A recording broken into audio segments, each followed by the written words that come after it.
بسم اللہ الرحمن الرحیم باب وکان عرشہ علی الماء وہو رب العرش العظیم قال ابو العالیہ استوى الی السماء ارتفع فسوى خلق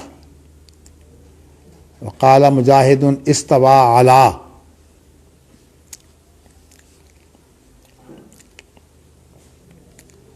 العرش وقال ابن عباس المجید الکریم والودود الحبیب یقال حمید مجید کأنہ فعیل من ماجد محمود من حمد. حدثنا عبدان عن ابی حمزۃ عن الاعمش عن جامع بن شداد عن صفوان بن محرز عن عمران بن حسین قال انی عند النبی صلی اللہ علیہ وسلم اذ جاءہ قوم من بنی تمیم فقال اقبلوا البشرى یا بنی تمیم قالوا بشرتنا فآتنا فدخل ناس من اہل الیمن فقالوا اقبلوا البشرى یا اہل الیمن اذ لم يقبلها بنو تمیم قالوا قبلنا جئناک لنتفقه في الدین ولنسألك عن اول هذا الامر ما كان قال كان الله ولم يكن شيء قبله وكان عرشه على الماء ثم خلق السماوات والارض وكتب في الذكر كل شيء ثم اتاني رجل فقال یا عمران ادرک ناقتک فقد ذهبت فانطلقت اطلبها فاذا السراب ينقطع دونها وايم الله لوددت انها قد ذهبت ولم اقم.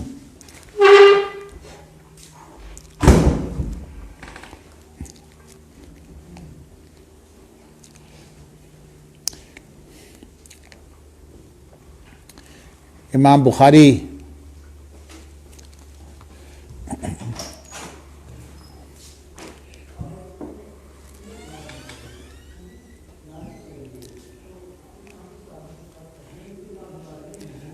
اللہ تعالیٰ کے اوصاف کے بارے میں ذکر کر رہے ہیں. میں نے آپ کو یہ بتایا تھا کہ کچھ اللہ تعالیٰ کے اوصاف جو ہیں وہ ذاتی ہیں اور کچھ اوصاف جو ہیں وہ معنوی ہیں.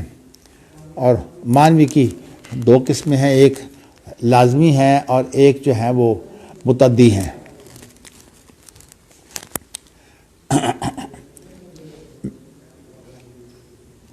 میں نے اس سلسلے میں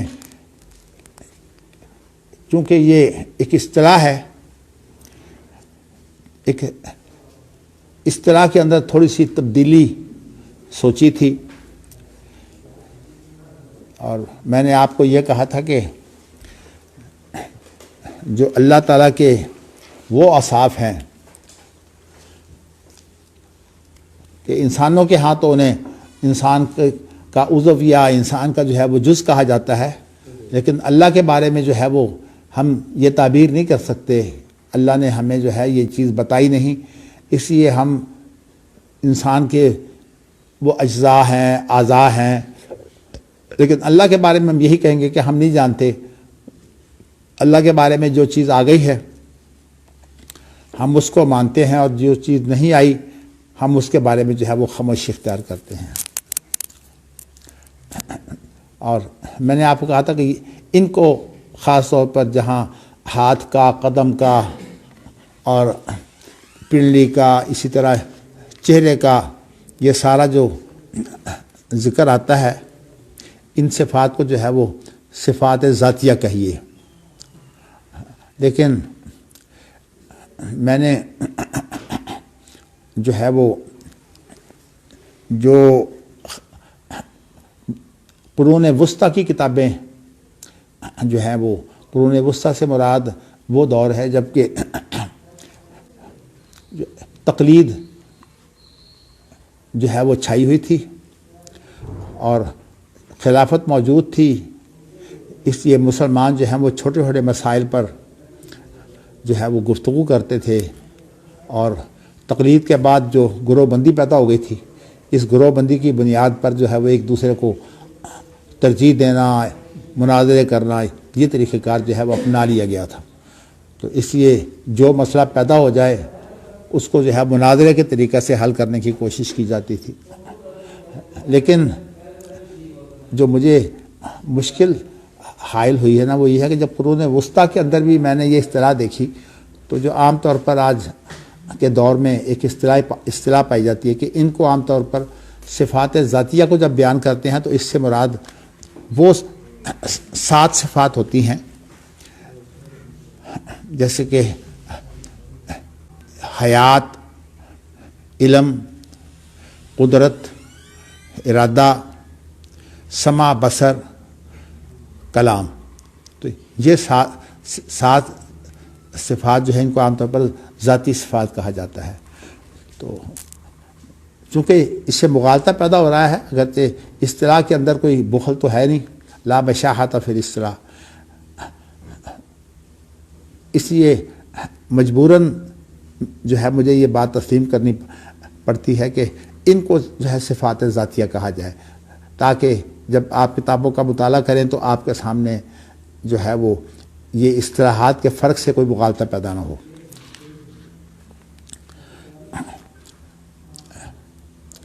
دوسری بات میں آپ کو یہ بتانا چاہتا ہوں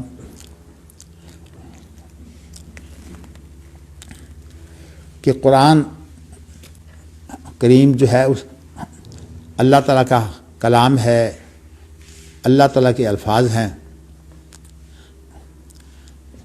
قرآن کریم کے بارے میں جو اس کا مفہوم پیش کیا جاتا ہے، اس کے بارے میں یہ ہم بات واضح کر چکے ہیں کہ اس کی تشریح اور اس کا بیان جو ہے وہ نبی اکرم صلی اللہ علیہ وسلم کی زندگی ہے، ثم انا علینا بیانہ کے تحت۔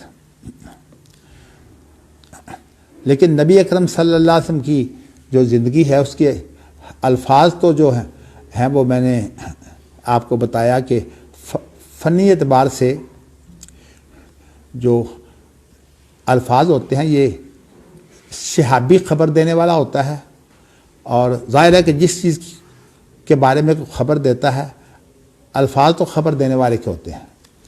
اگرچہ صحابہ کرام رضوان اللہ علیہم اجمعین اس بات کا بڑا اہتمام کرتے تھے، اور اللہ نے ویسے بھی جس دور میں نبی اکرم صلی اللہ علیہ وسلم تشریف لائے ہیں اس دور میں صورتحال یہ تھی کہ یادداشتیں اور حافظے جو ہیں وہ بہت اچھے تھے، اور وہ لوگ جو ہیں وہ ان یادداشتوں کی وجہ سے جو ہے وہ معروف بھی تھے۔ تو کہنے کا مقصد یہ ہے کہ حدیث کے اندر یہ بات اگر ہم نیت کو چھوڑ دیں تو یہ بات جو ہے کوئی اہم بات نہیں ہے کہ حدیث کے الفاظ جو ہیں وہ اللہ کے الفاظ ہیں۔ اگرچہ ہمارے ہاں خطیب لوگ جو ہے وہ لفظ ایسے بولتے ہیں جن کے اندر یہ لفظ آ جاتا ہے کہ اللہ کا فرمان، اور اس کے ساتھ ایک لفظ کیا بولتے ہیں جی عام طور پر، ہاں اللہ کا قرآن اور نبی کا فرمان۔ تو حدیث کو نبی کا فرمان کیا کر کہتے ہیں؟ دراصل فرمان جو ہے یہ اس کا براہ راست معنی نہیں ہے۔ حقیقت یہ ہے کہ صحابی جو کچھ خبر دیتا ہے اس کے بعد اس کا جو مقصد ہوتا ہے وہ نبی اکرم صلی اللہ علیہ وسلم کی ہدایت بیان کرنا ہوتا ہے، اور وہ ہدایت اگر قرآن مجید کی تشریح ہوگی تو اس کی صورت یہی ہے کہ وہ قرآن مجید کی ہی مراد اور قرآن مجید کا ہی بیان ہوگا۔ لیکن چونکہ عوام خطیب جو گفتگو کرتے ہیں وہ عوام کی زبان میں کرتے ہیں، تو اس وجہ سے عوامی طور پر ہمارے ہاں جو خاص طور پر آج فرقے ہیں وہ فرقے عوامی ہیں، وہ علمی فرقے نہیں ہیں۔ مثال کے طور پر آپ یوں دیکھیے کہ دیوبندی، بریلوی، شیعہ، ان کے ہاں تو جو بھی بات ہے وہ مقلد ہیں، اس لیے مقلد کی اپنی کوئی بات ہی نہیں ہوتی، وہ اس کی بات ہوتی ہے جس کی وہ تقلید کا دعویٰ کرتا ہے۔ وہ الگ مسائل ہیں کہ حقیقت میں وہ ان کی بات بھی نہیں ہوتی، اس لیے کہ اب اتنے عرصے کے بعد، یعنی آپ یوں سمجھیے کہ 1200 سال کے بعد یا 1100 سال کے بعد اگر جو ہے وہ کسی کی طرف نسبت کی جائے بات اور اس کی سند بھی کوئی نہ ہو، اب چاروں امام جو ہے یہ 1200 سال پہلے ہوئے ہیں، اب ان کی بات کی سند کوئی نہیں ہے کہ یہ بات ان کی کیا ہے۔ دوسری بات میں آپ کو بتا چکا ہوں کہ ان کی بات جو بھی ہوتی ہے اگر وہ قرآن و حدیث ان کے سامنے ہو تو قرآن و حدیث کا ایک پہلو یہ پیش کرتے ہیں، وہ اعجاز اور وہ جامعیت جو قرآن حدیث میں ہوتی ہے وہ تو کسی غیر معصوم انسان کی کلام میں موجود ہی نہیں ہوتی۔ تو اس میں ایک صورت ایسی مشکل پیدا ہو گئی ہے جو بسا اوقات بہت سے مغالطوں کا باعث ہوتی ہے، وہ یہ پیدا ہو گئی ہے کہ اللہ اکبر اللہ اکبر،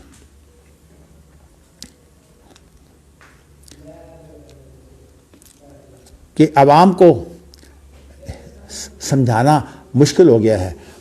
مثال کے طور پر ہمارے وہ لوگ جو فنون کے ماہر ہیں، اب قرآن کے اندر جو اصل فن ہے وہ یہ ہے کہ قرآن کی قراتیں، یہ قرآن کا ایک فن ہے، اور ان قراتوں کے بارے میں اگر کوئی بھی بات کرنی ہو تو ظاہر ہے کہ جو ماہرین فن ہیں ان کی بات ہوگی۔ اب آپ جو ہے وہ ماہرین فن کو چھوڑ کر کہیں جی قرآن مجید کی تلاوت اس طرح بھی جائز ہے، یہ بات جو ہے وہ نہیں ہوگی۔ لیکن یہ فن قرات ہے، نبی اکرم صلی اللہ علیہ وسلم کی جو تلاوت ہے اس کے اندر اس طرح کی تقسیم نہیں تھی جیسے کہ اب یہ روایت حفص ہے، یہ قرات عاصم ہے، یہ قرات جو ہے وہ نافع ہے، اور یہ روایت قالون ہے۔ نبی اکرم صلی اللہ علیہ وسلم کے دور میں نہیں تھی، اس لیے کہ یہ سارے لوگ عاصم یا نافع وغیرہ یہ سب بات کے افراد ہیں، اور وہ الگ بات ہے کہ قرآن مجید کے اندر جو ہے یہ چونکہ تلفظ کی بات ہے، اس لیے قراتوں کے اندر جو ہے وہ مغالطہ پیدا نہیں ہوتا جو فقہ کے اندر ہے۔ فقہ میں تو تلفظ نہیں ہوتا، فقہ کے اندر تو ہوتی ہے کہ بھی اس کے اندر جب غور و فکر کیا گیا تو اس کے اندر یہ نکات جو ہیں یہ علمی نکلتے ہیں، تو اس لیے فقہ کے اندر تو وہ نکات غلط بھی ہو سکتے ہیں، صحیح بھی ہو سکتے ہیں۔ قراتوں کے اندر جو ہے وہ اگرچہ ایسی قراتیں موجود ہیں جو اس معیار پر پورا نہیں اترتی جو تلاوت کا معیار جو ہے وہ قرات کے فن والوں نے کیا ہوا ہے، لیکن ویسے ان قراتوں کے بارے میں جو ہے وہ ایک بڑی اہم بات ابھی موجود ہے، انشاءاللہ کسی وقت آپ کے سامنے وہ بھی آ جائے گی۔ وہ یہ ہے کہ کیا ان قراتوں کے علاوہ ان قراتوں میں بھی تلاوت جو ہے وہ جائز ہے؟ جو یہ ہمارے یہاں 10 قراتیں ہیں نا جس کی 20 روایتیں ہیں، وہ ان کے علاوہ ہے۔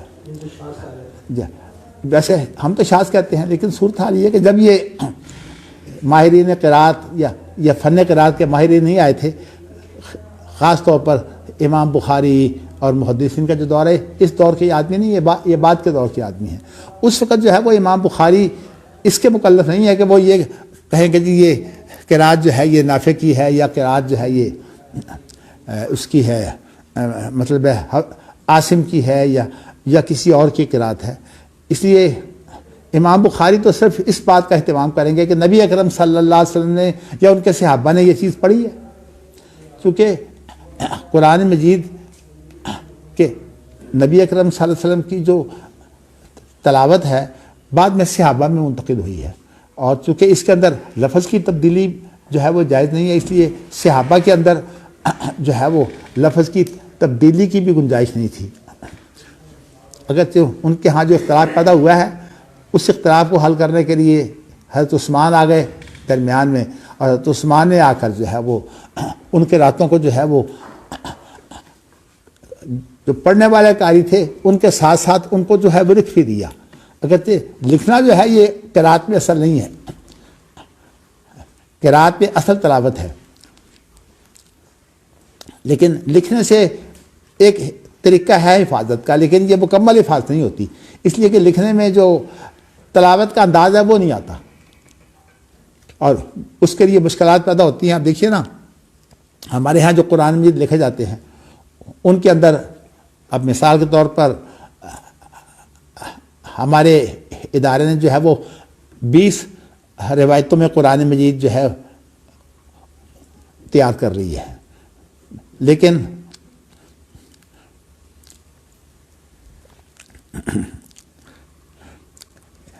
اس کے لیے کہ تلاوت کا انداز کیا ہو، اس کے لیے ہم نے اشاروں کے ذریعے سے جو ہے، رنگوں کے ذریعے سے، اشاروں کے ذریعے سے، اس طرح مختلف علامتوں کے ذریعے سے جو ہے وہ ہم نے اس کی تلاوت کو متعین کی ہے۔ اس کے باوجود بھی کوئی آدمی صرف ان کو پڑھ کر تلاوت نہیں کر سکتا جب تک کہ قاری ساتھ نہ ہو، اور اسی لیے حضرت عثمان رضی اللہ تعالیٰ عنہ نے جب یہ قرآن مجید 5 تیار کروائے یا کم و بیش، تو اس کے اندر 5 قرآن مجید تیار کرانے کی اصل میں وجہ یہ تھی کہ اس کے اندر ان دنوں اگرچہ نقطے بھی نہیں تھے اور حرکتیں بھی نہیں تھیں، لیکن پھر بھی قرآن مجید کی جو تلاوتوں کا تنوع ہے وہ کسی ایک قرآن مجید میں نہیں آ سکتا تھا، تو اس لیے انہوں نے جو نسخے تیار کروائے ان کے اندر نسخوں میں فرق تھا، تو لیکن انہوں نے اس کے ساتھ جو ہے وہ جو قاری بھیجے تھے انہوں نے پھر جو ہے وہ اس نسخے کے مطابق جو ہے وہ قرآن مجید کی تلاوت جو ہے وہ آگے پہنچائی اور سکھائی۔ میں دور نہ نکل جاؤں، فن قرات کے بعد سب سے اہم چیز ہے فن حدیث۔ تو فن حدیث کے اندر جو ہے وہ بڑی بات جو ہے وہ یہ ہے کہ صحابی نے جو خبر دی ہے اس خبر کے بارے میں تحقیق کی جائے کہ کیا جو اس نے خبر دی ہے یہ ثابت ہے کہ نہیں۔ مطلب ہے کہ اگر یہ اس کا مفہوم اور بیان اور اس کی مراد ثابت ہے، جو نبی اکرم صلی اللہ علیہ وسلم کی زندگی ہے، اگر صحابی کی خبر جو ہے وہ اس کے بارے میں سچی ہے اور ثابت ہے تو فن حدیث کی روح سے ہم اسے تسلیم کرتے ہیں۔ لیکن اس کے اندر جو ہے وہ ایک چیز جو ہے وہ یہ مجھے ذرا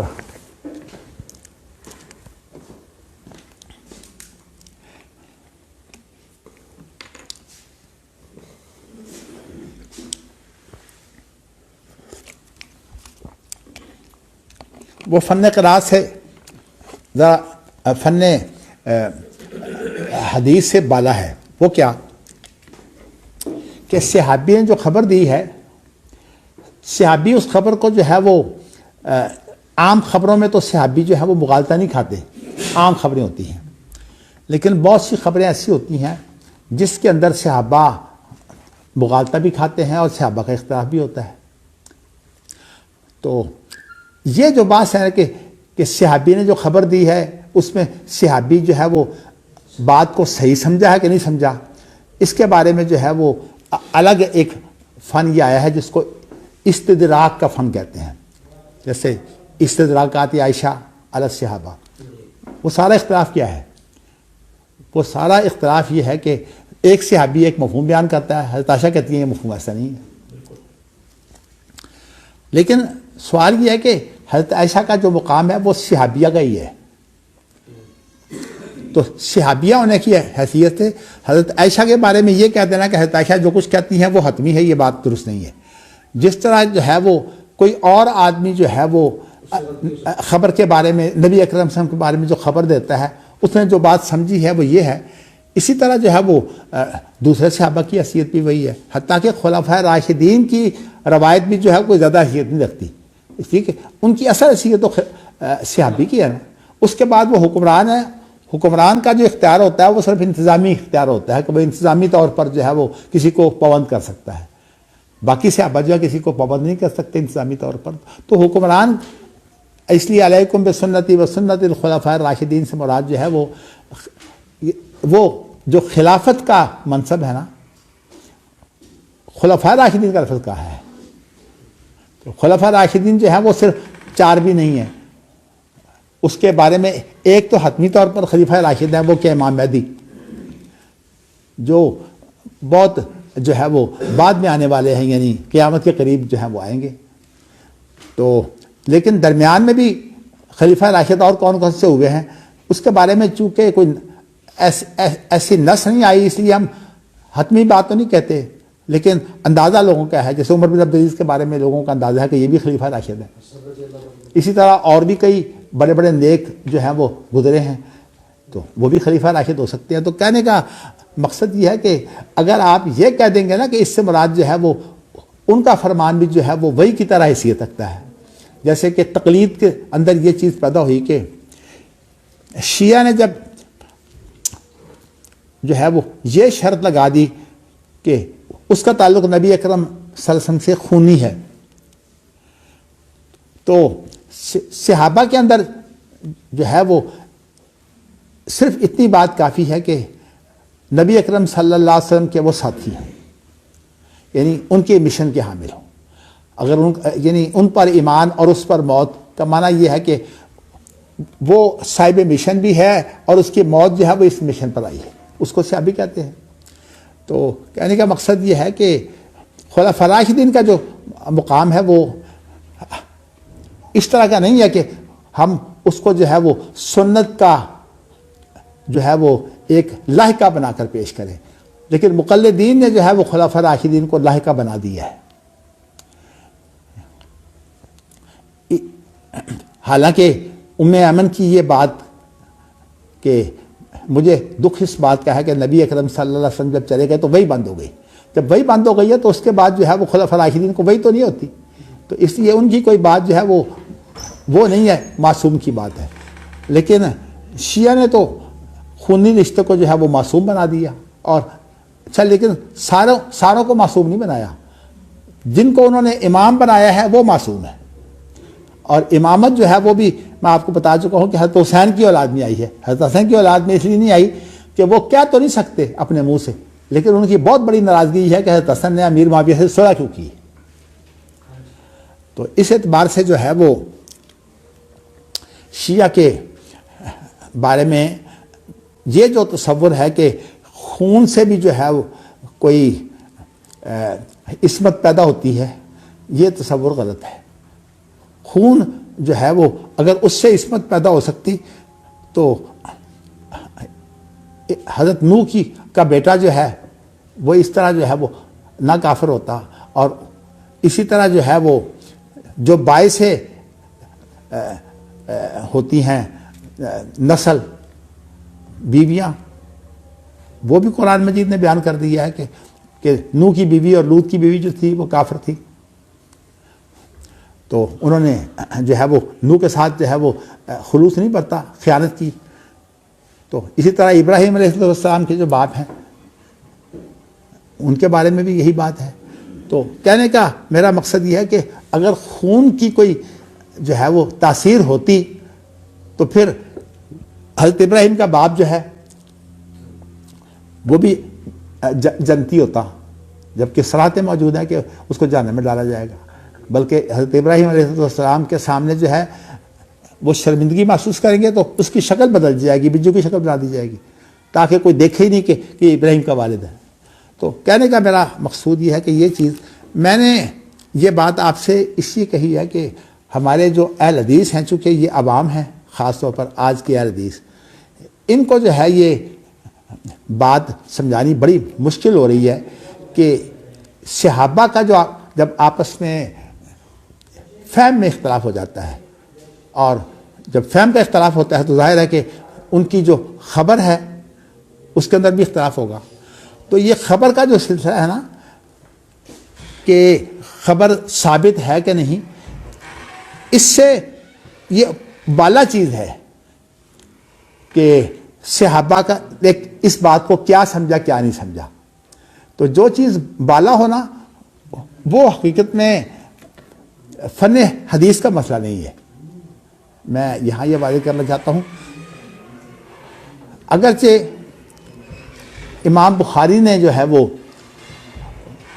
اس کو جو ہے وہ اپنے ہاں لیا ہے، بنیادی طور پر انہوں نے اس کو فن کا مسئلہ جو ہے وہ اس لیے بنا دیا ہے کیونکہ امام بخاری کا اصل مقصود یہ ہے کہ نبی اکرم صلی اللہ علیہ وسلم کی زندگی ہو بہو جو ہے وہ سامنے آ جائے. اور اگر صرف اتنا ہوتا کہ اس کا مفہوم نبی اکرم کی زندگی کا جو ہے وہ ایک فہم ہمارے سامنے آ جاتا تو وہ کام تو آسان تھا. لیکن امام بخاری جو ہے یہ اس نبی اکرم کی زندگی کے بارے میں جو خبریں ہیں ان کے بارے میں اتنا زیادہ اہتمام کر رہے ہیں کہ ایک ایک لفظ کے بارے میں جو ہے وہ جہاں کہیں کوئی بات آتی ہے تو کہتے ہیں کہ یہ لفظ جو ہے ایک روایت میں یہ لفظ ہے اور ایک روایت میں یہ لفظ ہے، بلکہ جہاں کہیں کوئی ایسی بات ہوتی ہے تو کہتے ہیں یا یہ ہے یا یہ ہے. تو یہ جو چیزیں ہیں نا اس کا تعلق جو ہے یہ استدراک سے ہے، یعنی ایک صحابی کا دوسرے کے ساتھ جو ہے وہ استدراک کے معنی یہ ہوتے ہیں کہ جب انسان جو ہے وہ کسی کا رد کرتا ہے اور کہتا ہے کہ بات تم نے جو پائی ہے وہ بات یوں نہیں ہے بلکہ بات جو ہے وہ یوں ہے. یہ مجھے بات اس لیے پیش کرنے کی ضرورت ہوئی کہ بعض جو ہے وہ محدثین نے تو اہتمام اس کا کیا ہے کہ اصل بات جو ہے وہ سامنے آ جائے. تو اور اگرچہ امام مسلم جو ہیں جو قریب ترین ہیں امام بخاری کے، ان کی صورتحال جو ہے وہ امام بخاری سے مختلف ہے. وہ حقیقت میں یہ کرتے ہیں کہ نبی اکرم صلی اللہ علیہ وسلم کے بارے میں جتنی بھی خبریں ہیں ان کا اگر تنوع ہے تو وہ تنوع جو ہے وہ جمع کر دیتے ہیں. اور اس اعتبار سے جب وہ تمام خبریں اکٹھی ہو جاتی ہیں تو وہی امام شافعی کی جو بات تھی کہ جب تک آپ جو ہے وہ ایک واقعہ کے بارے میں جو ہے وہ خبروں کو اکٹھا نہیں کرتے اس وقت تک اس واقعہ کا صحیح تعین ہوتا نہیں. تو اس اعتبار سے جو ہے وہ امام مسلم نے تو یہ کام کیا ہے، لیکن امام بخاری کا کام اس سے مختلف ہے. ان کا کام یہ ہے کہ انہوں نے احادیث کے اندر جو ایک ایک لفظ ہے جس سے مفہوم کا مغالطہ پیدا ہوتا ہے، انہوں نے جو ہے وہ اس کے بارے میں امام بخاری نے صراحت کرنی ہے. تو یہ میں اصل میں آپ کو جو میں نے بات بتائی ہے وہ اس لیے جو ہے وہ بتائی ہے کہ ایسی چیزیں کچھ موجود ہیں جن کے بارے میں صحابہ کے اندر اختلافات پائے جاتے ہیں. مثال کے طور پر نبی اکرم صلی اللہ علیہ وسلم نے جو ہے وہ معراج کی رات اللہ تعالیٰ کو دیکھا ہے کہ نہیں دیکھا. اب اس کے بارے میں صحابہ کا تو اختلاف موجود ہے. اس کے بعد جو روایات آئی ہیں اس کے بارے میں، وہ روایات جو ہیں ان کے متعلق بھی اصل میں روایت کا صحیح ہونا تو معنی یہ ہے کہ صحابی نے جو خبر دی ہے، جو بعد میں کوئی مصنف جب ان احادیث کو اکٹھا کرتا ہے تو وہ کوشش یہ کرتا ہے کہ جو روایت ہے یہ ثابت شدہ ہو. وہ غیر ثابت شدہ روایت کو لیتا ہی نہیں. وہ روایات جو غیر ثابت شدہ ہیں وہ تو ضعیف ہوتی ہیں. اب امام مسلم جو ہے وہ ضعیف روایات کو نہیں لیتے، لیکن امام میں بتانا ہی چاہتا ہوں کہ جب صحابہ کا اختلاف ہو تو ظاہر ہے کہ نبی اکرم صلی اللہ علیہ وسلم کے بارے میں اگر اختلاف ہوگا تو خبروں میں اختلاف آئے گا. تو اس لیے بسا اوقات ایسا ہوتا ہے کہ ایسی چیزیں جو روایت میں آ جاتی ہیں، روایت میں بھی آ جاتی ہیں، لیکن وہ حقیقت میں نبی اکرم صلی اللہ علیہ وسلم کے بارے میں جو ہے اس کو سمجھنے کے لیے ضروری ہے کہ ہم اس بات کو سمجھیں کہ نبی اکرم صلی اللہ علیہ وسلم کی اپنی کیفیت جو ہے وہ کیا تھی. میں نے یہ مسئلہ اس لیے بیان کیا ہے کہ میں نے ابھی آپ کو بتایا ہے کہ یہ اللہ کی رؤیت کے بارے میں. اب دیکھیے دو جلیل القدر صحابہ ہیں، ویسے تو خیر مقلدین نے جو ہے وہ حضرت ابو ہریرہ کو تو انس کو تو اس طرح رگیت دیا ہے کہ ان کو جو ہے وہ ذلیل کر دیا ہے کہ یہ تو جیسے کہ ان کی ہوش واش ٹھیک نہیں تھی، اس لیے ان کی روایت جو ہے اس سے قیاس جو ہے وہ اس کو ترجیح دی جائے گی۔ عیسیٰ بن ابان نے یہی شرارت کی تھی کہ ابو ہریرہ کی بات ہو یا انس کی بات ہو تو اس پر قیاس کو ترجیح ہے، حالانکہ یہ بات جو ہے یہ غلط ہے۔ تو لیکن میں یہ کہنا چاہتا ہوں کہ یہ جو مسئلہ ہے نا صحابہ کے اختلاف کا، اس کو بھی سمجھنے کی کوشش کرنی چاہیے، اور اس کے لیے جو زیادہ اہمیت ہے وہ یہ ہے کہ حدیث کے معنی سمجھنے میں مغالطہ ہوتا ہے۔ تو اب نبی اکرم صلی اللہ علیہ وسلم کی جو زندگی ہے اس کے بارے میں عبداللہ بن عباس یہ روایت کر رہے ہیں اور حضرت عائشہ یہ روایت کر رہی ہیں، اور یہ بھی آپ کو علم ہونا چاہیے کہ جب یہ معراج ہوا ہے نہ حضرت عائشہ اللہ کے رسول کی بیوی تھی اور نہ عبداللہ بن عباس اس قابل تھے کہ وہ، اس لیے وہ بعد میں ان کا مقام بنا ہے، حضرت عائشہ کا بھی اور عبداللہ بن عباس کا بھی۔ تو اس لیے اس معاملے میں جو ہے وہ یہاں اجتہاد آ گیا ہے، تو اس لیے مسئلہ جو ہے وہ یہاں یہ ہے کہ سب سے پہلے یہ تعین کیا جائے کہ بات جو ہے وہ حضرت عائشہ کی زیادہ اہمیت رکھتی ہے یا عبداللہ بن عباس کی بات جو ہے وہ زیادہ اہمیت رکھتی ہے۔ تو اس لیے صورتحال یہ بنی ہوئی ہے کہ ابن خزیمہ جو ہیں یہ امام بخاری کے شاگرد خاص ہیں، اور ویسے بھی کہا یہ جاتا ہے کہ ان کی جو حدیث کی کتاب ہے کہتے درجے کے اعتبار سے جو ہے وہ ابن خزیمہ امام بخاری کے بعد آتے ہیں، اور امام مسلم جو ہیں وہ امام بخاری کے ساتھیوں میں شامل ہوتے ہیں، یعنی درجے کے اعتبار سے تو امام مسلم کا مقام بلند ہے، لیکن ویسے امام بخاری کی جو باتیں جس طرح ابن خزیمہ جو ہے وہ سمجھتے ہیں نا شاگرد ہونے کی وجہ سے، امام مسلم اس طرح کے شاگرد نہیں ہیں امام بخاری کی۔ تو اس اعتبار سے یہ جو کتاب التوحید ہے نا ابن خزیمہ کی، اب اگر اس کو دیکھا جائے تو اس کے اندر صورتحال جو ہے وہ مختلف ہے۔ مثال طور پر یہی مسئلہ ہے، رؤیت باری تعالیٰ کے بارے میں بھی ابن خزیمہ کا موقف یہی ہے کہ نبی اکرم صلی اللہ علیہ وسلم نے اللہ کو دیکھا ہے، اور پھر وہ جو دوسرا مسئلہ ہے کہ کیا اللہ تعالیٰ نے انسان کو اپنی شکل پر پیدا کیا ہے، اس کے بارے میں بھی ابن خزیمہ یہی کہتے ہیں کہ نہیں، اللہ کی مثل کوئی چیز نہیں ہے، لیس کمثلہ شیء کو جو ہے وہ انہوں نے اہمیت دی ہے۔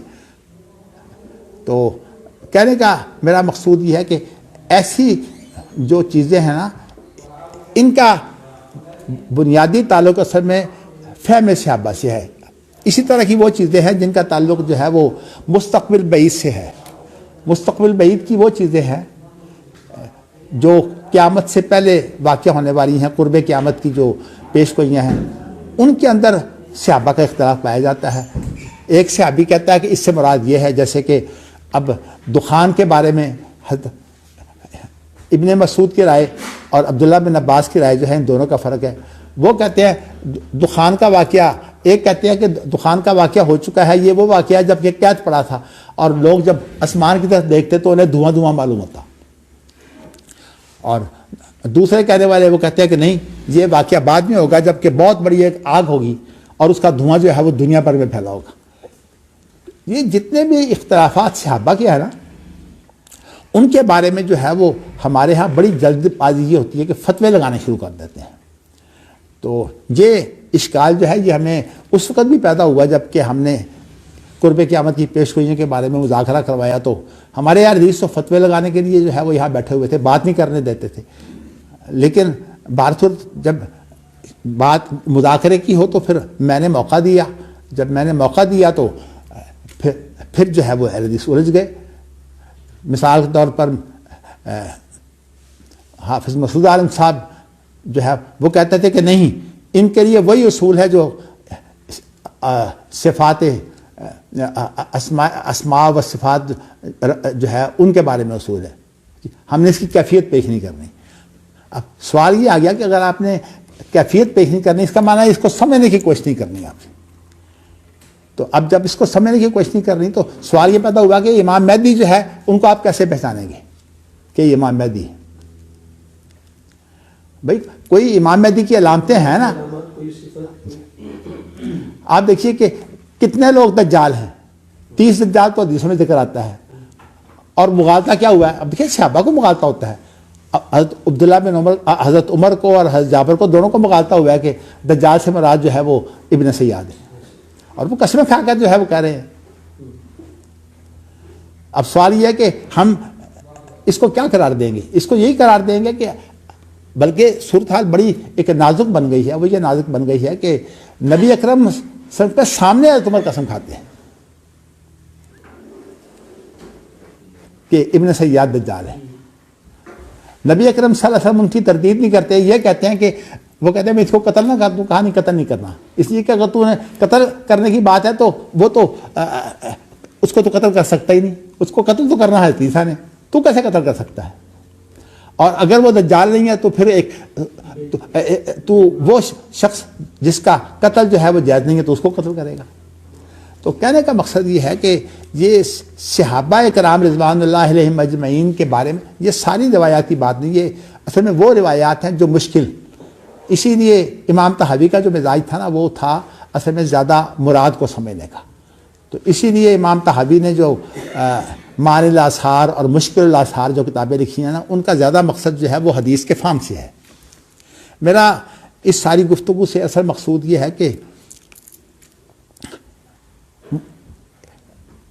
میری بات ظاہر ہے کہ آپ لوگوں تک تو پہنچتی ہے، اصل میں ایک آپ میں سے آدمی، میں نام لینا مناسب نہیں سمجھتا، اس نے جا کر جو ہے وہ میری کسی کے پاس شکایت کی ہے، اور جا کر شکایت کی ہے کہ مدنی صاحب جو ہیں یہ اصل میں بٹک گئے ہیں، اور اس کے اندر مثالیں یہ دی ہیں۔ ایک تو یہ ہے کہ میں نے جو یہ 2 موقف جو پیش کیا ہے نا حضرت عائشہ کا اور حضرت ابن عباس کا، کیا اللہ کو دیکھا کہ نہیں؟ تو وہ کہتے ہیں مدنی صاحب بٹک گئے ہیں، حالانکہ بٹکنے کی جو بات ہے اس کے اندر بنیادی چیز یہ ہے کہ آپ جن روایات کا حوالہ دے رہے ہیں سب سے پہلے بات یہ ہے کہ صحابہ کا آپس میں اختلاف ہے کہ نہیں، اور جس بارے میں صحابہ کا اختلاف ہے اس کے بارے میں اگر آپ کوئی موقف اختیار کر لیں، جیسے اب ابن خزیمہ نے جو ہے وہ عبداللہ بن عباس کا موقف اختیار کر رہی ہے، اب فتویٰ لگانے والے تو لگاتے ہیں، سعودی لوگ جو ہیں وہ کہتے ہیں ابن خزیمہ کی جو کتاب التوحید ہے وہ شرک سے بھری ہوئی ہے، وہاں کے عوام اس طرح کی باتیں کرتے ہیں، لیکن حالانکہ یہ بات نہیں ہے۔ ابن خزیمہ جو ہے امام بخاری کے شاگرد خاص ہیں، تو اس لیے کوئی ایسی بات نہیں ہے۔ ہاں یہ اصل میں وہ چیز ہے جس کے اندر صحابہ کا اختلاف تھا، اور ظاہر ہے کہ جب صحابہ کا اختلاف ہے تو روایات میں اختلاف آ جائے گا، اس لیے کہ صحابہ نے جو خبر دینی ہے انہوں نے تو اپنے فہم کے مطابق خبر دینی ہے، تو اس لیے ایسی روایات جو ہے یہ بنیادی طور پر جو ہے یہ مشکل روایات ہیں۔ میرا کہنے کا مقصد یہ ہے اس کے بارے میں کوئی انسان کوئی موقف اگر اختیار کر لینا تو اس کے بارے میں فتوی بازی نہیں ہونی چاہیے۔ تو میں نے آپ کو مثال دی ہے نا کہ جو ہے وہ ایک اہل حدیث نہیں تھے، غیر اہل حدیث عالم تھے، تو انہوں نے حافظ مسعود عالم صاحب کو یہ کہا کہ جی بات یہ ہے کہ آپ یہ جو کہہ رہے ہیں کہ امام یہ ہے کہ ان کو سمجھنا نہیں چاہیے، ان میں غور و فکر ہی نہیں کرنا چاہیے، تو آپ یہ بتائیے کہ امام مہدی کو ہم کیسے پہچانیں کہ اگر غور و فکر نہیں کرنا تو پھر ہر ایک کو ہم جھوٹا ہی کہیں گے، امام مہدی بھی جھوٹا ہی، غور و فکر کے بغیر تو نہیں سمجھ آتی کہ یہ امام مہدی ہے۔ تو انہوں نے کہا نہیں، اصل بات یہ اس پر اجماع ہو جائے گا، تو انہوں نے کہا کہ اختلاف کے بغیر اجماع ہوگا، یعنی اجماع اس کو بولتے ہیں جس میں اختلاف ختم ہو جائے۔ اب سوال یہ کہ جو اختلاف پیدا ہوا ہے پہلے تو اختلاف ہے، اگر اختلاف نہیں تو اجماع کیسے ہوگا؟ یعنی اتفاق اصل میں نام ہی اس اختلاف کے ختم ہو جانے کا ہے کہ جب آپ اکٹھے ہو جاتے ہیں۔ تو اس بنا پر جو ہے جب یہ بات کہی تو اب یہ بات کمزور تھی، پھر میں نے مداخلت کی صدر کی حیثیت سے، میں نے کہا نہیں بات اصل میں یہ ہے کہ جو ایسے باتیں ہیں ان کے بارے میں اگر کوئی اختلاف بھی ہو جائے تو اس کے اندر گنجائش موجود ہے، اسی طرح کی گنجائش موجود ہے۔ یعنی میں نے خاص طور پر قرب قیامت کی پیش گوئیوں کے بارے میں کہا کہ ان کے اندر اس چیز کو جو ہے وہ اہمیت حاصل ہے کہ جیسے کہ میں نے آپ کو مثال دی، اگرچہ اس مذاکرے میں یہ بات نہیں آئی، یاجوج ماجوج کے بارے میں میرا ذہن ادھر ہی ہے کہ یاجوج ماجوج جو ہیں یہ نکل چکے ہیں، اور اس کے دلائل بھی جو ہے میں آپ کے سامنے دے چکا ہوں۔ تو کہنے کا میرا مقصود یہ ہے کہ ایک ہے فن حدیث، اگرچہ ہمارے عوام تو فن حدیث سے بھی واقف نہیں ہیں، لیکن ہمارے عوام جو ہیں وہ اس کے بارے میں بڑا کردار ادا کرتے ہیں کہ اگر ایک شخص کو بات کہہ دے تو اس کے خلاف جو ہے وہ کیچڑ اچھالنا. تو اس لیے یہ چیزیں جو ہیں وہ علمی ہیں. اور خاص طور پر جو ہے وہ میں آپ کو اپنا واقعہ اس لیے بتا دیتا ہوں کہ حافظ عبداللہ محدث روپڑی جو کہ میرے بزرگ تھے، اور میں نے الحمدللہ یہ مجھے فخر ہے کہ میں نے ان سے ان کی زندگی میں بہت فائدہ اٹھایا ہے. خاص طور پر جب میں نے تدریس کی ہے تو اس تدریس کے اندر میرا بہترین جو سرپرست تھا اور میرا جو استاد تھا وہ حافظ محدث روپڑی تھے. تو اللہ کا شکر ہے اسی وجہ سے میرے لیے تدریس بڑی آسان ہو گئی، اور میں نے جتنی بھی تدریس کی ہے یا پڑھا ہے یہ مدینہ منورہ جانے سے پہلے پڑھا ہے. تو میں ایک دن جو ہے وہ ان سے الگ گفتگو کرتے ہوئے میں نے کہا جی تقلید تو شرک ہے. مجھے انہوں نے سمجھانا شروع کیا. محدث روپڑی کی ایک عادت تھی کہ وہ غصے میں نہیں آتے تھے، جوش میں نہیں آتے تھے. میں نے انہیں کہا کہ جی تقلید شرک ہے. کہتے نہیں اس کو شرک نہ کہو. میں نے کہا یہ کیا ہے، جب وہ حدیث عدی بن حاتم کی موجود ہے کہ تم نے رب بنا لیا ہے، اتخذوا احبارهم ورهبانهم اربابا من دون اللہ. مجھے کہتے نہیں شرک نہ کہو. پھر مجھے انہوں نے سمجھانے کی کوشش کی کہ جن مسائل میں صحابہ کا اختلاف ہے ان مسائل کے اندر جو ہے وہ اگر کوئی دوسری بات کسی صحابی کی اختیار کر لیتا ہے تو ہم اس کو برا بلا نہیں کہہ سکتے. یہ میں 3 دن تقریباً محدث روپڑی سے اس مسئلے پر جو ہے وہ الجھا رہا ہوں. بس وہ ایک ہی بات کرتے تھے کہ جس میں صحابہ کا اختلاف ہے اس میں شدت اختیار نہ کرو. تو میں نے آپ کو یہ واقعہ اصل میں اس لیے بتایا ہے کہ اب چونکہ میری تربیت اس طرح کی ہوئی ہے تو اس لیے میرا جو سارا مسئلہ ہے نا وہ یہ ہے کہ میں باقاعدہ ایک چیز کو سمجھنے کی کوشش کرتا ہوں. اور صاف سی بات یہ کہ اللہ تعالیٰ نے مجھے استاد بھی ایسے دیے. یہ حقیقت یہ ہے کہ میں جب مدینہ یونیورسٹی میں گیا ہوں تو اس وقت جو ہمارے ساتھی تھے وہ یعنی اس وقت ہمارے ہاں جو یونیورسٹی میں صرف BA تک تعلیم تھی. اور چونکہ میں اس سے پہلے جو ہے وہ پڑھا بھی چکا تھا اور اس کے علاوہ جو ہے جو میں نے جن علماء سے سیکھا تھا یہ اللہ کا شکر ہے کہ میری سوجھ بوجھ بہت بہتر تھی. تو میں نے یہ محسوس بالکل کر رہا تھا کہ یہاں مجھے فائدہ جتنا بھی اٹھانا ہے وہ اساتذہ سے اٹھانا ہے. اس لیے کہ یہ اللہ کا شکر ہے کہ ان کو پڑھانے والے بڑے بڑے استاد تھے. اس لیے کہ شیخ ابن باز نے اگرچہ ہماری کلاسیں چھوٹی تھیں، یعنی آپ یوں سمجھیے نا کہ ہماری کلاسیں جو تھیں وہ گریجویشن کی کلاسیں تھیں جس کو آپ کہتے ہیں نا بی ایس کی کلاسیں تھیں، 4 سالہ کورس جو ہم پڑھتے تھے. اب ظاہر ہے کہ مجھے پڑھانے کے بعد اتنا اعتماد تھا کہ میں سمجھتا تھا کہ اس لیے مجھے جو فائدہ ہوا ہے نا وہ سب میں استادوں سے فائدہ ہوا ہے. تو اس لیے میں تو سمجھتا ہوں کہ مدینہ یونیورسٹی میں جو میں نے سیکھا ہے وہ استادوں سے سیکھا ہے. جہاں تک طلبہ تھے وہ تو ہمیشہ میرے لیے غیر اہم اس لیے رہے کہ چونکہ میں ایک 6-7 سال ایسی زندگی گزار چکا تھا استاد کی حیثیت سے. اور نہ استاد نہیں تھا بلکہ جس کو آپ کہتے ہیں مدرسین کا سب کا میں رئیس بھی تھا. اس لیے کہ میں ناظم بھی تھا اس درسگاہ کا. اس اعتبار سے وہ جو اعتماد پایا جاتا ہے وہ مجھ میں پایا جاتا تھا. تو میں کہنا ہی چاہتا ہوں کہ وہ اپنا رجحان جو تھا نا معنی کو سمجھنے کا وہ میں نے جو ہے وہ مدینہ یونیورسٹی میں بھرپور جو ہے وہ اپنے رجحان کو جو ہے وہ استعمال کیا.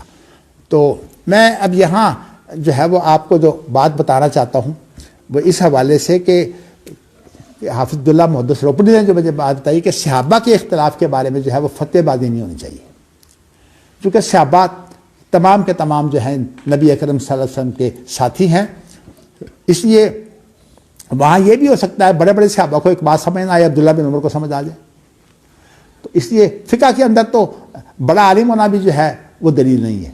فقہ کے اندر تو ایک ہی بات ہے کہ وہی کی تائید ہو جائے بس. اگر وہی کی تائید مل گئی ہے تو آپ تو میں نے یہ بات اس لیے وضاحت کی ہے کہ کسی کو اگر یہ مغالطہ ہو تو مجھے کوئی اصرار نہیں ہے ان چیزوں پر. لیکن یہ میں آپ کو بتاؤں کہ اس کے اندر اتنی بات کی اہمیت ضرور ہے کہ میں امام بخاری کو دیکھتا ہوں براہ راست.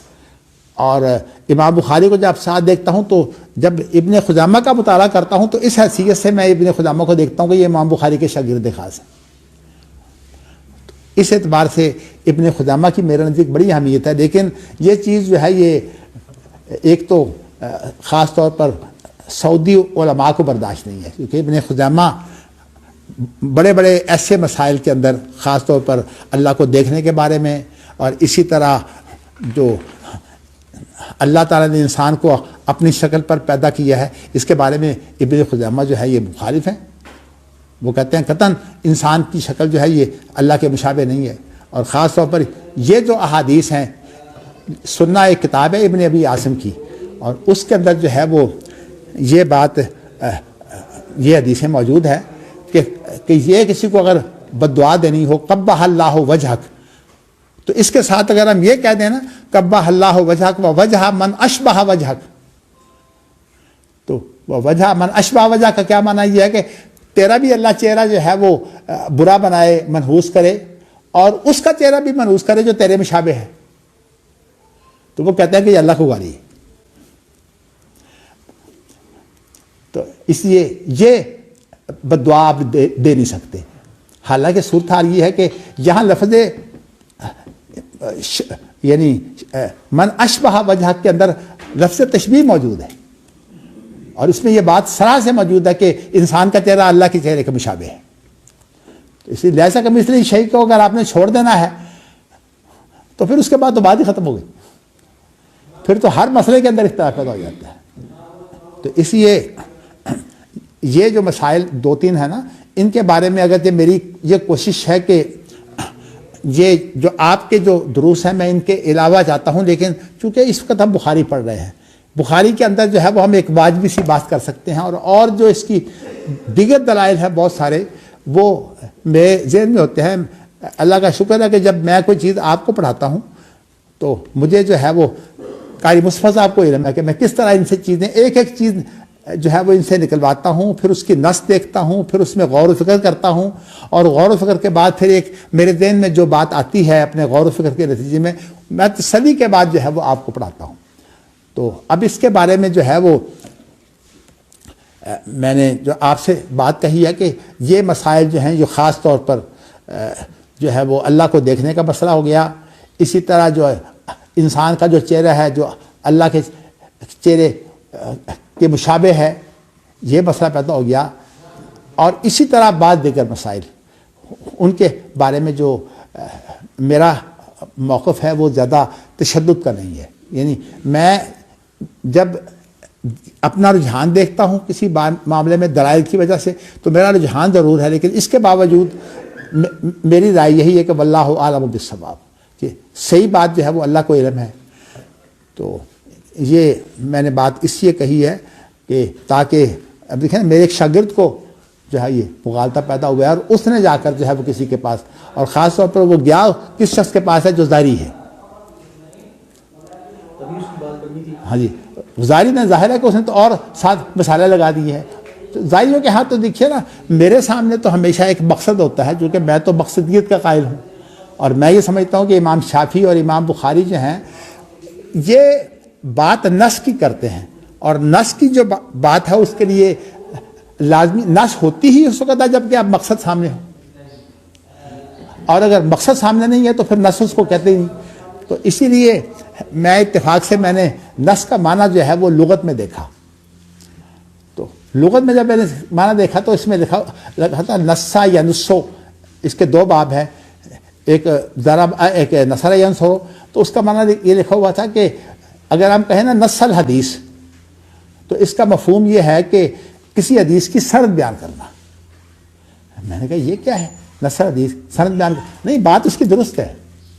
وہ اس لیے درست ہے کہ جب تک آپ کسی حدیث کی سند نہیں بیان کرتے آپ کا تو رابطہ ہی نہیں ہوا. رابطے کی واحد بنیاد ہے ہی سند. لیکن اتنی بات ضرور ہے کہ یہ جو میرا رابطہ ہے وہ صرف صحابی کی خبر سے ہوتا ہے. اس کے بعد صحابی کی خبر صحیح ہے کہ نہیں، یہ بالکل الگ مسئلہ ہے. کہ صحابہ کا جو اختلاف ہے اس کے اندر ظاہر ہے کہ جب فہم کا اختلاف ہے، اور اسی بنا پر جو ہے وہ جب فہم کا اختلاف ہو تو حجت نہیں ہوتے. ہم جو صحابہ کو معصوم نہیں مانتے اس کی وجہ یہ ہے کہ صحابہ کا جب آپس میں اختلاف ہو تو ایک صحابی کا جو کی بات جو ہے وہ دوسرے پر حجت نہیں ہے. تو جب حجت نہیں ہے تو اس کا معنی یہ ہے کہ آپ جو ہے وہ اس کے بارے میں آپ کے لیے جو ہے وہ گنجائش موجود ہے. تو ہمیں کم از کم اتنی وسعت تو دینی چاہیے کہ صحابہ کے اختلافات کے بارے میں اپنی آزادی جو ہے وہ محفوظ رکھنی چاہیے. چلیے اب میں حدیث بھی ذرا پڑھ دیتا ہوں تاکہ ایک لیکچر ہی ہو گیا آج اثر میں. تو اب یہاں یہ ہے کہ اللہ کا عرش پانی پر تھا، یعنی جب اللہ تعالیٰ نے آسمان اور زمین کو پیدا کیا ہے تو اس وقت اللہ کا عرش پانی پر تھا. یہ میں نے زمین آسمان کی بات اسی کہی ہے کہ یہ وما من دابۃ فی الارض الا علی اللہ رزقها ویعلم مستقرها ومستودعها کل فی کتاب مبین. اس کے بعد کیا وهو الذی خلق السماوات والارض فی ستۃ ایام وکان عرشہ علی الماء. یہ وہاں کی آیت ہے سورۃ ہود کی. وَهُوَ رب العرش العظیم جو ہے یہ سورۃ توبہ کی آیت ہے. تو اس کا معنی یہ ہے کہ اللہ جو ہے وہ عظیم عرش کے رب ہے.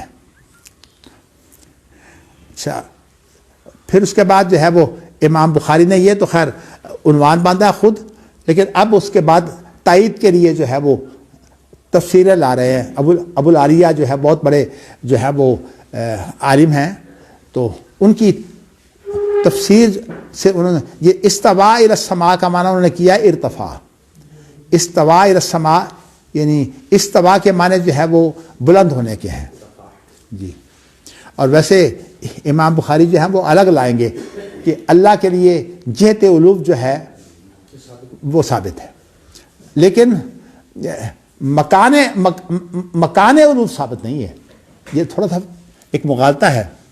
جہت علوف جو ہے جہت تو صرف سمت کو کہتے ہیں، تو ایک ہے مکان علوف. اگر آپ مکان علوف کہیں گے تو اللہ تعالیٰ جو ہے پھر مکان محدود ہو جاتا ہے، اس لیے مکان علوف کا لفظ نہیں استعمال کر سکتے.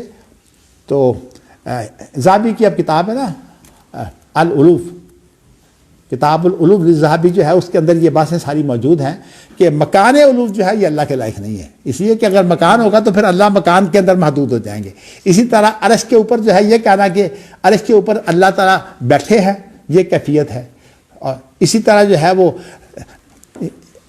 یہ کہنا کہ جو ہے وہ اللہ جو ہیں وہ اس طرح بیٹھے ہیں کہ جیسے عرش پر بیٹھے ہیں اور کرسی کے اوپر اللہ نے پاؤں رکھے ہوئے ہیں. یہ میری ایک عالم دین سے جو ہے کافی سعودی عرب کے ایک عالم دین سے گفتگو ہوئی. میں نے کہا کہ نہیں اللہ کے پاؤں جو ہے وہ کرسی پر ہے، کہتا غلط ہے. پھر ہم نے دونوں نے جو ہے وہ ابن کثیر نکالی، تو ابن کثیر نے جو ہے وہ یہ کہا، جو لفظ بولے تھے وہ اس نے کہا یہ کہا تھا کہ کرسی جو ہے وہ عرش کے پاؤں ہے. کرسی عرش کے پاؤں، عرش کے پاؤں ہے، اللہ کے پاؤں کی جگہ نہیں ہے.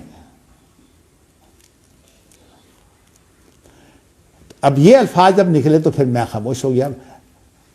اور یہ بات بتا دیتا ہوں، اللہ ان کو صحت دے، یہ دارالسلام کے جو مالک ہیں عبداللہ معتاز صاحب، یہ ان کی بات ہے. تو اس طرح جو ہے وہ سعودی علماء کے ساتھ جو ہے جب باریک باتیں ہوتی تو وہ ماشاءاللہ اس کے بارے میں بعض لوگ، یہ عبداللہ معتاز سے میرا پیار صرف اس وجہ سے تھا کہ یہ سمجھدار آدمی تھے، اور لوگ جو تھے وہ اتنے سمجھدار نہیں تھے، یہ سمجھدار تھے. اور اسی لیے ان کی کتابیں جو ہیں وہ بعض اچھی تیار ہوئی ہے. تو کہنے کا میرا مقصد یہ ہے کہ اب آگے چلیے.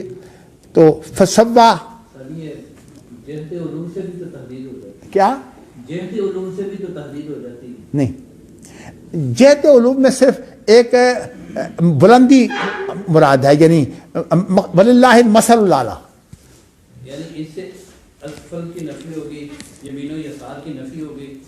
میں آپ کو ایک بات بتاؤں، آگے پیچھے نہیں آپ کہتے ہیں اللہ نہیں، میں آپ سے ایک بات کرتا ہوں، اللہ بلند و بالا ہے. بلند و بالا سے کیا مراد ہے؟ جیسے کہ اس کی شان شان نہیں وہ تو شان لیکن جہت تو ہے نا، بلند ایک جہت ہے کہ نا. دیکھیے بلندی اور پستی یہ ہماری اپنی اپنی بیماریاں. نہیں آپ سنیے، دیکھیے جہاں تضاد ہوتا ہے نا اس میں دونوں چیزیں جمع نہیں ہوتی. آپ کہیں کہ اللہ پستی میں بھی ہے اور اللہ جو ہے وہ بلندی میں بھی ہے، یہ میری طرف نہیں میں آپ کو بتاتا ہوں. یہی تو جام بن صفان کا مسئلہ ہے. جام بن صفان سبحان ربی الاعلیٰ نہیں پڑھتا تھا، وہ کہتا تھا سبحان ربی اسفل، وہ یہ پڑھتا تھا نماز میں، ربی الاسفل. اس کو جام کے نزدیک اللہ ہر جگہ ہے، عرش پر نہیں ہے بھئی، اسفل بھی تو اسفل میں بھی اللہ موجود ہے. دیکھو نہیں، اس کا مطلب ہے کہ وہ اللہ کو بلند بھی مانتا ہے اور پست بھی مانتا ہے، جبکہ جو سلف ہے وہ پست نہیں مانتے، وہ صرف بلند مانتے ہیں. تو اس بلندی سے مراد صرف جہت ہے. جہت کا معنی ہوتا ہے، دیکھیے جہت کی کوئی حد نہیں ہوتی اور اللہ کی وصف کی حد کوئی نہیں ہے، تو اس لیے جہت علوم جو ہے وہ اللہ کے لیے ثابت ہے. لیکن اگر آپ کہیں گے مکان علوم میں اللہ ہے، یہ بات جو ہے وہ غلط ہے. مکان علوم کہیں گے تو خود مکان جو ہے وہ ایک جگہ ہے، اور ایک جگہ جو ہوتی ہے ہمیشہ محدود ہوتی ہے. تو اس اعتبار سے جو سلف ہے وہ جہت علوم کو مانتے ہیں، مکان علوم اللہ کے لیے نہیں مانتے. ابھی تک تو ویسے یہی نظر آ رہا ہے مکان میں تحدید زیادہ ہے، جہت میں تحدید کم ہے. نہیں، تحدید ہے ہی نہیں. آپ دیکھیے نا، آپ لفظ تحدید میں الجھ گئے ہیں. آپ کہتے ہیں کہ قبل اور بعد یہ دو ظرف ہیں نا. میں ایک لفظ ہے بس کہتا ہوں کہ میری عمر 60 سال سے زیادہ ہے. میں ایک بات کرتا ہوں، اب یہ 60 سال کے بعد کوئی حد ہے؟ میری عمر اگر 80 سال ہو یا 90 سال ہو پھر بھی 60 سے زیادہ ہے. یہ ابن اعظم کا اصول ہے. ابن اعظم کہتا ہے کہ جب دو چیزیں جو ہے وہ آ جائیں اور ایک چیز جو ہے وہ حتمی ہو تو وہ دلیل ہوتی ہے. ویسے ہے تو ابن اعظم کا اصول. آپ کہتے ہیں قبل الظہر. اب آپ یہ بتائیے کہ غدا جو ہوتا ہے وہ یہ جو ہوتا ہے نا، جس کو آپ زور کے وقت کو آپ کیا بولتے ہیں؟ درمیان کا جو وقت ہوتا ہے. نہیں، دلوک الشمس کے ترجمہ آپ کیا کرتے ہیں؟ دلوک الشمس سے مراد یہ ہے کہ سورج کا ڈھلنا. غدا کا لفظ استعمال ہوتا ہے سورج ڈھلنے سے پہلے. اگر آپ کہیں صبح کے وقت چلیں تو لفظ غدا آپ استعمال کر سکتے ہیں. یہ جہت ہے. میں آپ کو جہت کا فرق سمجھانے کے لیے آپ کو یہ میں نے مثال دی ہے. اسی طرح جو راہا ہوتا ہے، راہا جو ہے یہ ڈلنے کے بعد کا وقت ہے. اگر آپ رات جو ہے وہ 9 بجے بھی جائیں 10 بجے بھی جائیں تو اس کے لیے لفظ راہا استعمال کریں گے. تو قبل یعنی جہت کا جو لفظ ہے اس کے اندر تحدید نہیں ہے. میں نے آپ کی وہ جو مغالطہ ہے نا کہ اس کے اندر بھی تحدید، آپ کہتے ہیں تھوڑی تحدید ہے، یہ بات غلط ہے. تو اس لیے جو جہت ہوتی ہے نا اس کے اندر تحدید نہیں ہوتی. اب قبل اور بعد جہت ہے، اس کے اندر کوئی تحدید نہیں ہے. اسی لیے ہم یہ کہہ سکتے ہیں وکانہ عرشہ علی الماء. یہاں کانا ماضی ہے کہ اللہ کا عرش پانی پر تھا، تو ماضی ایک جہت ہے، ماضی محدود نہیں ہے.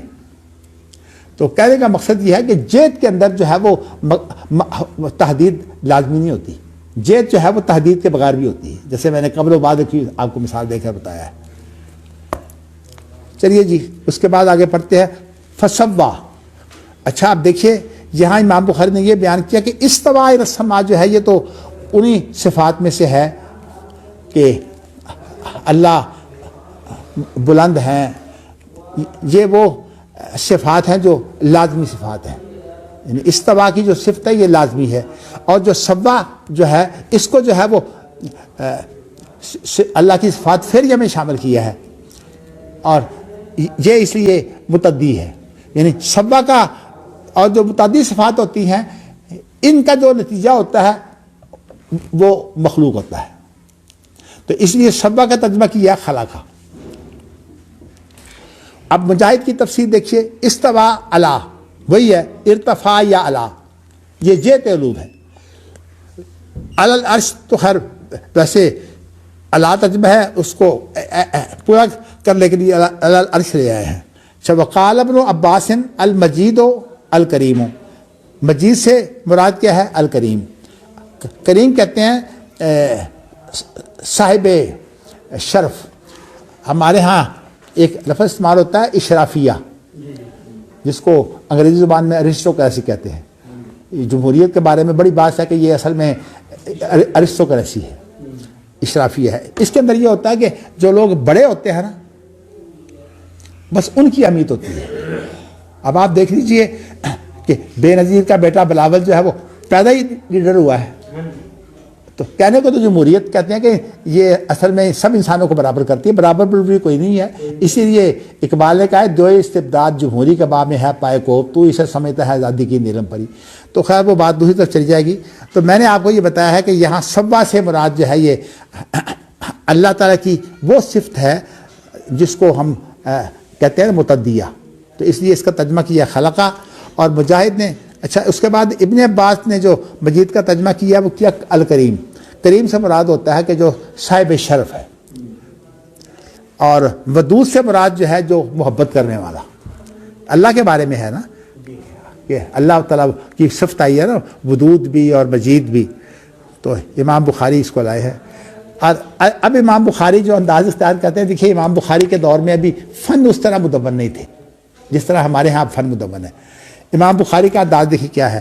وہ یہاں فنوں کے بغیر گفتگو کرتے ہیں. یقال حمید مجید کانہ نہیں کانہ فعیل من ماجد. یعنی مقصد اصل میں یہ ہے کہ یہ جو مجید لفظ ہے نا یہ ماجد کا وزن فعیل ہے. ہاں اب حالانکہ ماجد جو ہے یہ مصدر نہیں ہے، ماجد اسم فاعل ہے اور مجید جو ہے یہ صرف مشبہ ہے. لیکن امام بخاری نے لفظ بولا ہے کہ یہ ماجد سے مجید ہے. لیکن چونکہ فن اس وقت مدون نہیں تھے اس لیے امام بخاری پر آپ اعتراض کریں گے. دیکھیے امام بخاری کو یہ بھی پتہ نہیں، انہیں کہنا چاہیے تھا کہ یہ صفت مشبہ ہے. بھئی صفت مشبہ وغیرہ کی یہ جو تقسیم ہے یہ فنوں کے مدون ہونے کے بعد اس طرح کی تقسیم ہوئی ہے. تو اس لیے متاخرین کی ہاں جو اصطلاحات ہوتی ہیں نا وہ پھیلتی چلی جاتی ہیں اور ان کی پھر امتیازات بڑھتے چلے جاتے ہیں، جبکہ جو سلف ہیں ان کے نزدیک اصل گہرائی ہوتی ہے، انہوں نے صحیح بات بیان کرنی ہوتی ہے. اب یہ بات بالکل صحیح ہے کہ مجید جو ہے یہ ماجد کا صفعیل ہے. یعنی کہ متاخر ہوتا تو وہ کہتا ہے یہ تمجید سے نہیں، تمجید نہیں ہے، یہ مجید جو ہے یہ صرف مشبہ ہے. وہ مصدر کا نام لیتا نہیں، تمجید تو تفعیل باب تفعیل ہے نا. یہ مجید باب تفعیل کا مصدر نہیں ہے، یہ باب تفعیل سے نہیں ہے، یہ ثلاثی مجرد کا صفت مشبہ ہے. نہیں وہ بات غلط ہو گئی، بس چھوڑیے اس کو. یہ ثلاثی مجرد سے، اور ماجد بھی چونکہ ثلاثی مجرد سے ہے وہ اسم فاعل ہے. صرف مشبہ اور اسم فاعل کا جو فرق ہوتا ہے وہ آپ جانتے ہیں. تو یہاں وہ مراد ہے. اس کے بعد جو ہے وہ محمود من حمدہ. اب دیکھیے نا محمود کو جو ہے وہ اچھا یہاں بھی حمدہ ماضی لے آیا ہے، حالانکہ ماضی جو ہے وہ مصدر نہیں ہوتا ہے. یعنی حمید اگر آج کی اصطلاح میں ہم محمود کہیں گے تو ہم کہیں گے کہ یہ حمد سے ہے، محمود من حمد. من حمد. لیکن یہاں جو ہے وہ من حمدہ ماضی لے آئے ہیں. چلیے جی آگے حدیث جو ہے وہ یوں ہے کہ عمران بن حسین کہتے ہیں کہ میں نبی اکرم صلی اللہ علیہ وسلم کے پاس آیا، اذ جاءہ قوم من بنی تمیم، جبکہ ایک قوم جو ہے یہ بنی تمیم سے آئی، یعنی بنی تمیم کے کچھ لوگ آئے. فقالا آپ نے فرمایا اقبلوا البشرا یعنی یا بنی تمیم، تم بشارت قبول کرو اے بنی تمیم. یعنی نبی اکرم صلی اللہ علیہ وسلم نے انہیں ایمان لانے کی بنیاد پر جو ہے وہ بشارت دی کہ کیونکہ بنی تمیم جو ہے نا یہ ایمان کے بارے میں بڑے پکے تھے. تو اسی لیے دجال کے لیے یہ بڑے بھاری ہوں گے بنی تمیم. تو یہ ایمان میں پکے ہیں، لیکن ایمان کے پکے جو ہے وہ ساری برادری جو ہے وہ یکساں نہیں ہوتی. تو اس لیے کچھ ایمان کے پکے ہیں، ان میں بڑے بڑے لوگ ایسے ایمان کے پکے تھے، ایسے بھی تھے جن کی دنیا کی غرض تھی. اب انہوں نے کیا جواب کیا دیا ہے؟ جواب ایسا دیا کہ نبی اکرم صلی اللہ علیہ وسلم ناراض ہو گئے. جواب یہ دیا ہے کہ قالوا بشرتنا فاتنا، آپ ہمیں بشارتیں تو دیتے ہیں، کچھ مال بھی تو دیجئے. ہاں جی ہاں. مجھے یاد ہے کہ ایک آدمی جو ہے وہ میرے پاس ملازم تھا، میں نے اس کو باتوں سے بہت خوش کیا، بڑی اس کی تعریفیں کی. کہتا چھوڑیے ان چیزوں کو، میری تنخواہ بڑھائیے آپ.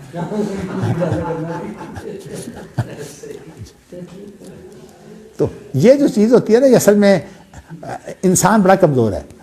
اب جب بنو تمیم کے یہ لوگوں نے کہا تو اللہ کے رسول بڑے ہی اس پر جو ہے وہ مولانا وحید الزمان نے بڑی گرمی دکھائی ہے. وہ کہتے ہیں ہم جاتے ہیں پیروں کے پاس جا کر ان سے مانگتے ہیں, ہم بادشاہوں کے پاس جا کے مانگتے ہیں, یہ سب ضلتے ہیں بادشاہوں کے پاس جانا, پیروں کے پاس جانا جو ہے, ہم جا کے مال مانگتے ہیں پیر کے پاس. آپ جا کر یہ جو ہوتے ہیں سیاستدان انہوں نے پیر رکھا ہوا ہے. ایک ہے وہ کیا ایک علاقہ ہے وہ برکت علی فیصل آباد کے پاس, یہ جتنے بھی بڑے بڑے سیاستدان ہیں یہ جا کر جو ہے وہ اس کے پاس جاتے ہیں اور جا کے دعا کرواتے ہیں. بلکہ کئی ایسے پیر ہیں جو صرف ان کو تھپڑ مارتے ہیں یا جوتا مارتے ہیں. بس بے نظیر نے باقاعدہ جوتا کھایا تھا پیر کا, پہلے معاشرے نے کھایا پھر اس کے بعد بے نظیر نے کھایا. اب بتائیے کہ یہ ان کو جوتا مارنے والے ہیں جن کی اپنی ہوش باز ٹھکانا نہیں ہے. تو میں آپ کو بتاؤں کہ یہ اصل میں مت ماری جاتی ہے انسان کی جب مشرک کی, تو پھر یہی صورتحال بنتی ہے. تو اب یہاں بنو تمیم نے جو جواب دیا تو اب اللہ کے رسول خاموش ہو گئے.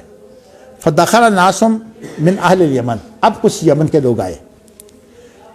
فقال اخبر البشرا, آپ نے انہیں کہا کہ اے اہل یمن تم خوشخبری قبول کرو. اذ لم یقبلھا بنو تمیم, آپ نے بتا دیا کہ بنو تمیم نے خوشخبری قبول نہیں کی. جب کہا کہ ہمیں اس کی نہیں ضرورت, ہمیں تو مال کی ضرورت ہے. تو قالوا قبلنا, وہ کہتا ہے جی ہمیں قبول ہے. اب انہوں نے کیا انہوں نے تو مال مانگا, انہوں نے پھر دین کا علم مانگا. اب انہوں نے دین کا علم سوال کیا کیا ہے, جئناک لنتفقہ فی الدین, ہم آپ کے پاس اس لیے آئے ہیں تاکہ ہم دین کی سمجھ حاصل کریں. دیکھیے نا, انہوں نے دین مانگا, انہوں نے دنیا مانگی. وَلِنَسْأَلَكَ عَنْ أَوَّلِ هَٰذَا الْأَمْرِ, ہم آپ سے یہ سوال کرنا چاہتے ہیں کہ یہ جتنی بھی کائنات ہے اس کی ابتدا کہاں سے ہوئی ہے.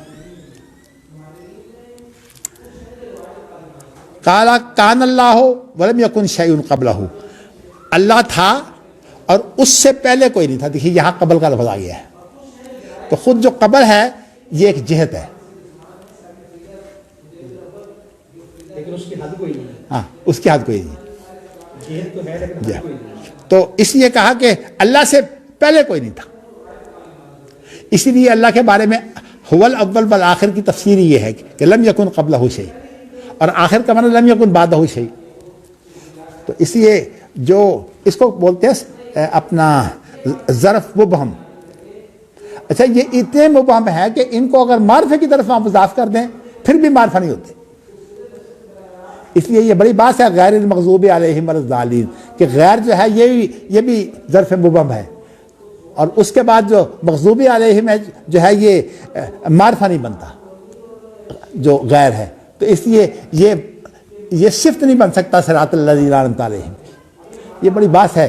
ہمارے والد خاص طور پر ہمارے تایا یہ آپس میں گفتگو کیا کرتے تھے اس پر, اور کافی دفعہ لمبی گفتگو ہوتی تھی اس پر, اور میں سنا کرتا تھا. اس لیے مجھے ساری چیزیں یاد ہیں, لیکن آپ کو اب وقت نہیں ہے کہ میں وہ چیزیں بتاؤں. تو پھر کیا ہوا, ثم خلق السماوات والارض, پھر پیدا کیا آسمان زمین کو. تو اس کا معنی یہ ہے کہ ثم کے لفظ میں مہلت ہوتی ہے. تو اس لیے عرش پہلے موجود تھا پانی پر, پھر اللہ نے جو ہے وہ آسمان اور زمین کو پیدا کیا. اچھا, وَكَتَبَ فِي الذِّكْرِ كُلَّ شَيْءٍ, اور لوح محفوظ میں ہر چیز کا ذکر کر دیا. اب آئے تھے نا اس دن میاں جمیل صاحب, تو وہ کہہ رہے تھے کہ نہیں لوح محفوظ پہلے ہے, آسمان زمین کی تخلیق بعد میں ہے. ویسے جو قرآن جو انداز ہے حدیث کا وہ یہ نہیں ہے. اس کے اندر یہ ہے کہ آسمان زمین کی پیدائش پہلے ہے, چونکہ یہ عرش اور آسمان زمین یہ ایک پوری کائنات ہے. اس پوری کائنات کے بارے میں جو اللہ نے یہ کائنات پیدا کی ہے انسان کی آزمائش کے لیے, تو اصل مقصود تو انسان کی آزمائش ہے. اب جو انسان کی آزمائش جو ہے اس کے لیے پھر اللہ نے جو ہے وہ قلم کو حکم دیا لوح محفوظ میں لکھنے کا. تو جو قلم اور لوح محفوظ ہے, یعنی یہ جو انداز ہے یعنی حدیث کا, اس سے یہ معلوم ہوتا ہے کہ یہ چیزیں بعد میں لکھی گئی ہیں. اور اس کو قلم کو کیا کہا ہے, قلم کو یہ نہیں کہا کہ جو بعد میں ہونے والا ہے, اس کو جو پہلے ہو چکا ہے وہ بھی لکھ, اور جو بعد میں ہونے والا وہ بھی لکھ, دونوں لفظ موجود ہے وہاں. تو اس لیے اس میں کوئی اشکال نہیں ہے کہ آسمان زمین پہلے اللہ نے پیدا کیے ہوں. اور قلم اور لوح محفوظ جو ہے یہ بعد میں پیدا کی. اچھا، اور یہ بھی آپ کو بتاؤں کہ حدیثوں میں یہ آتا ہے کہ جو لوح محفوظ ہے یہ عرش کے اوپر ہے.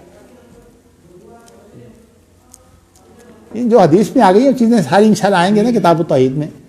میں تو حقیقت یہ امام بخاری کے لیے دعائیں نکلتی ہیں کہ اتنے باریک ہیں, ایک ایک چیز جو ہے امام بخاری کے ذہن میں ہے. دیکھیے ہم تو صرف پڑھ کر سمجھنے کی بات کرتے ہیں, اور جس نے یہ سارا کچھ لکھا ہے وہ شخص واقعی اللہ کی بہت بڑی نشانی ہے. اچھا, اس کے بعد یہ ہے کہ ثم اتانی رجل, جو عمران بن حسین کہتے ہیں کہ اسی دوران میں ایک آدمی آگے, دیکھیں یہ شیطان بھی ہو سکتا ہے. فقال یا عمران ادرک ناقتک فقد ذهبت, اے عمران او اپنی اونٹنی جو ہے اس کو تلاش کر لو, وہ کہیں بھاگ گئی ہے. ادرک کا معنی ہوتا ہے اس کو پاؤ, یعنی مطلب اس کو تلاش کر کے حاصل کر لو, اس کو پاؤ اپنی اونٹنی کو, وہ بھاگ گئی ہے کہیں.